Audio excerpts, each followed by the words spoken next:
Bonjour, chers amis internautes, je suis Aristide Dalokono, comme vous le savez bien. Je suis phytothérapeute, ingénieur des procédés industriels, spécialiste en naturothérapie et tout ce qui est recherche scientifique en termes de médecine naturelle. Alors, je viens aujourd'hui vous faire une série de 10 recettes complètes sur tout ce qui est mal de dents. Je vais donner des recettes sur les maux de dents. Alors, quand je parle de mal de dents, je regroupe beaucoup de choses. Il faut savoir faire la part des choses aussi. Il y a les gingivites, il y a la parodontite, il y a les caries dentaires. Il y a aussi plein de pathologies, plein d'infections que vous pouvez avoir. Il y a les amygdalites qui peuvent agir aussi jusqu'à la gorge, à la bouche et tout ça. Donc, voilà un peu. Maintenant, on va commencer. La première recette, il faut chercher, il y a une plante qu'on appelle chai. Ça, c'est exclusivement pour les Béninois. Hein. Ceux qui sont à l'étranger, on va en venir. Quand vous avez un mal de dents, il y a le chai. Son nom scientifique, c'est le Xanthosillum xanthosiloides. On appelle ça le chai. Il faut chercher la racine. Il faut chercher les clous de girofle. Les clous de girofle, il faut savoir que scientifiquement, ça contient de l'eugénol. C'est une molécule qui, à forte dose, devient toxique, mais à faible dose, c'est très bon comme antibiotique en matière d'asepsie et d'antiseptique. Alors, il y a un petit piment thérapeutique là qu'on utilise. C'est un très petit piment qu'on utilise pour les tisanes. Ça doit être, non scientifique, ça doit être capsicum. Non, pas capsicum comme l'autre, mais c'est dans la famille des piments quand même. C'est un piment très petit qu'on utilise pour les tisanes. Vous allez en prendre un peu. Vous allez chercher l'alcool de premier degré ou bien à défaut de ça, vous pouvez utiliser un rhum. C'est-à-dire les liqueurs rhum là. Vous macérez tout ça dedans et vous laissez des jours, vous filtrez. Ou bien si c'est un cas d'urgence, vous filtrez le lendemain ou bien 3 jours après. Et vous en faites un bain de bouche, c'est-à-dire vous gardez à la bouche pendant longtemps, vous recrachez. Et vous allez voir, c'est automatique.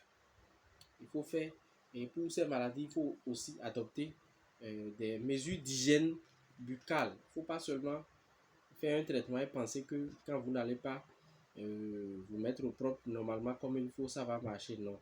Vous faites le traitement et s'il faut même changer de dentifrice, voilà qu'aujourd'hui, il y a pas mal de dentifrice où c'est rempli de produits chimiques. Bon, on va faire d'autres vidéos pour ça. Et il y a le bourgeon de coco. Deuxième recette, hein. Je viens sur la deuxième recette. Il y a le bourgeon de coco. Le bourgeon de coco, c'est quoi? C'est des petits cocos qui sont petits en forme de cœur qui tombent de l'arbre du cocotier. C'est que c'est quand la floraison est là, ça se forme, mais ça n'arrive pas à maturation, ça tombe. Vous cherchez ça.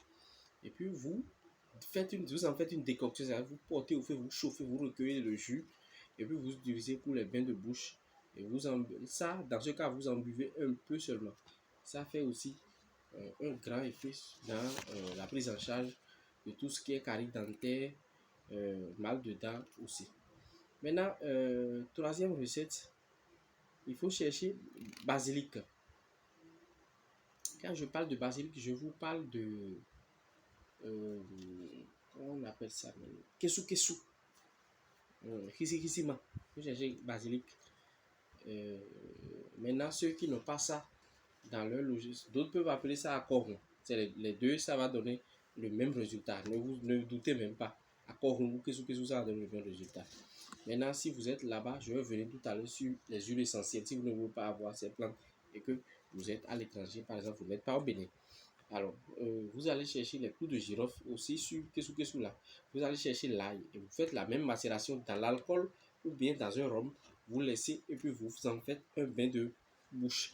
J'ai bien dit basilic, clous de girofle et puis ail, bain de bouche.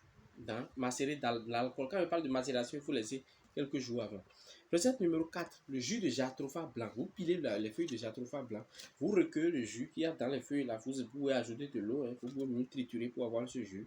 Bien concentré, vous ajoutez du sel. Vous utilisez pour faire les bains de bouche. C'est très bon également pour soigner tout ce qui est mal dedans. Alors, il y a l'huile de nigel. Vous pouvez l'utiliser pour les bains de bouche aussi. C'est très bon.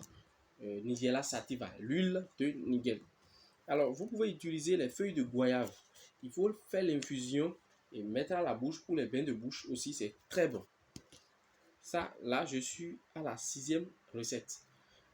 Alors, 7e recette, c'est un peu comme un calmant. C'est un produit chimique. Mais je vais quand même donner. Il faut chercher le peroxyde d'hydrogène. C'est dans les magasins, peroxyde d'hydrogène. Vous diluez à 3% dans de l'eau. C'est-à-dire, si l'eau fait 10 litres, il faut mettre, peut-être, si l'eau fait 100 litres, il faut mettre 3 litres dedans. Mais ça, dans un verre, peut-être vous mettez dans un verre, vous mettez une goutte dedans, puis vous utilisez pour votre bain de bouche. C'est très bon aussi. Peroxyde d'hydrogène, c'est un peu dans les bains de bouche chimiques qu'ils vendent sur les grandes surfaces là. Bon, il y a les huiles essentielles nécessaires qu'il faut connaître dans la prise en charge des maux de dents, excusez-moi. Alors, quand vous avez un mal de dents, les huiles essentielles auxquelles il faut faire recours, c'est quoi? Il y a l'huile essentielle de basilic, ça j'ai déjà dit ça. Il y a l'huile essentielle de thym. D'autres peuvent, on appelle ça aussi le thé, l'huile essentielle de thym, THYM. Bon, ça c'est pas une plante qui est dans ma base ici. Moi, je maîtrise les plantes qui sont plus au Bénin. Mais je vous les donne quand même. Il faut savoir comment les huiles essentielles typiques qui sont reconnues pour ça. Il y a l'huile essentielle de clou de girofle ou bien l'huile de clou de girofle qu'il faut utiliser. Il y a l'huile essentielle d'anis étoilé qui est deuxième nom aussi, c'est quoi? Julia Cariophyllata, non, c'est pas ça. Bon, je vais vous revenir pour son nom scientifique. Mais anis étoilé, vous pouvez taper sur internet. C'est. On va passer maintenant à la recette. Il y a maintenant l'ail que vous pouvez broyer. Si c'est les carrières que vos dents ont déjà des trous, il faut prendre des morceaux d'ail broyé et vous mettez dans la dent. Ça soigne ça. Ça vous aide beaucoup en matière de prise en charge aussi. Alors, il y a l'oignon aussi que vous pouvez découper, 10e recette. Et vous découpez, vous hachez l'oignon, vous déposez dessus. Et ça dépose aussi des molécules sur les dents qui vous font mal. Et ça devrait aller. Merci, c'était Arizana, le centre de médecine naturelle de biocosmétique de Coaching Santé. Donc, le produit que nous, on a pour carie dentaire, gingivite, parodontite et tout ça, c'est un peu ça. Même pour la rhinite, les sinusites, il y a une façon d'utiliser ça. Et c'est le même produit qui fait tout ça. La parodontite, carie dentaire, je crois que ça existe sur plusieurs formes. Hein. Nos produits, c'est. Il y a Glatil, ça existe, son nom aussi, c'est Glatil. Ça, c'est Miracle, tout ça, c'est Miracle, voilà, à cause de son activité. Ça agit sur toutes les infections de la sphère auto-rhino-laryngologique. Donc voilà un peu. Merci beaucoup. C'était Aristide Dalokono. Je suis au Bénin. Je suis le promoteur du centre de médecine naturelle de biocosmétique Coaching Santé Arizana. C'est le 97 27 41 35. Merci.